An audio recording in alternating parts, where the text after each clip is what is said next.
پوچھا گیا جلد نمبر 2 صفحہ نمبر 366، تو آپ نے بھینس کے حوالہ سے فرمایا الجاموس انما ہی بقرٌ، جو بھینس ہے وہ در حقیقت گائے ہی ہے، ان میں کوئی فرق نہیں ہے۔ امام شافعی کی سب سے بڑی کتاب فقہ العبادہ، جس میں امام فقہ شافعی کے سارے مسائل موجود ہیں، جلد نمبر 2 صفحہ نمبر 84 کے اندر آپ سے پوچھا گیا تو آپ نے فتویٰ جاری فرمایا کہ میرے نزدیک گائے اور بھینس میں کوئی فرق نہیں ہے، جس طرح سے گائے کی قربانی درست ہے اسی طرح سے بھینس کی قربانی بھی کی جا سکتی ہے۔ امام احمد بن حنبل سے مسائل الامام احمد میں جلد نمبر 8 صفحہ نمبر 4027 میں پوچھا گیا کہ کچھ لوگ بھینس کے بارے میں اختلاف کرتے ہیں، آپ کی کیا رائے ہے؟ تو آپ نے فرمایا کہ آج سے 300 سال پہلے تک آپ فرماتے ہیں کہ میری نظر میں بھینس کے متعلق کوئی اختلاف موجود نہیں تھا۔ وہ کہتے ہیں کہ مجھے تو علم ہی نہیں تھا کہ میرے سے پہلے اس بارے میں کوئی اختلاف بھی موجود ہے کہ بھینس کی قربانی جائز ہے یا ناجائز ہے۔ وہ کہتے ہیں بالکل جیسے گائے کی قربانی جائز ہے اسی طرح سے بھینس کی قربانی کرنے میں بھی کوئی حرج نہیں۔ اور صرف فقہاء یا مفسرین و محدثین نہیں بلکہ اہل لغت، جن کی بات عربی زبان کے اندر سند کی حیثیت رکھتی ہے، لسان العرب علامہ ابن منظور رحمۃ اللہ تعالی علیہ، آپ اپنی کتاب کے اندر لکھتے ہیں لسان العرب میں کہ گائے اور بھینس یہ ایک ہی جنس ہے، ان میں کوئی فرق نہیں ہے۔ اس کے بعد تاج العروس عربی زبان کے اندر یہ کتاب مصدر کی حیثیت رکھتی ہے، امام زبیدی رحمۃ اللہ تعالی علیہ نے لکھی۔ آپ فرماتے ہیں کہ میرے نزدیک بھی گائے اور بھینس ایک ہی جنس ہے، اس میں کوئی فرق نہیں ہے۔ اگر آپ امت کے اجماع کو دیکھیں تو ایک ہی بات سامنے آتی ہے کہ حضور علیہ الصلوۃ والتسلیم کی امت کا جو اجماع ہے وہ اسی بات پر کھڑا ہوا ہے کہ بھینس کی قربانی کرنے میں کوئی حرج نہیں۔ یہ سب دلائل بیان کرنے کے بعد اب وہ دلیل جو مخالفین دیتے ہیں، جو کہتے ہیں کہ دیکھیں قرآن مقدس کے اندر جہاں پر اللہ رب العزت نے 8 قربانی کے جانوروں کا ذکر فرمایا وہاں پر بھینس کا ذکر نہیں ہے، تو اس کا ہم کیا جواب دیں؟ ہم اس کا یہ جواب دیتے ہیں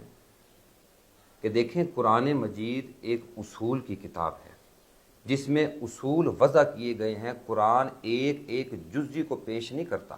بلکہ اصول وضع کر دیتا ہے، اس سے مسائل ہم نے خود استنباط کرنے ہوتے ہیں۔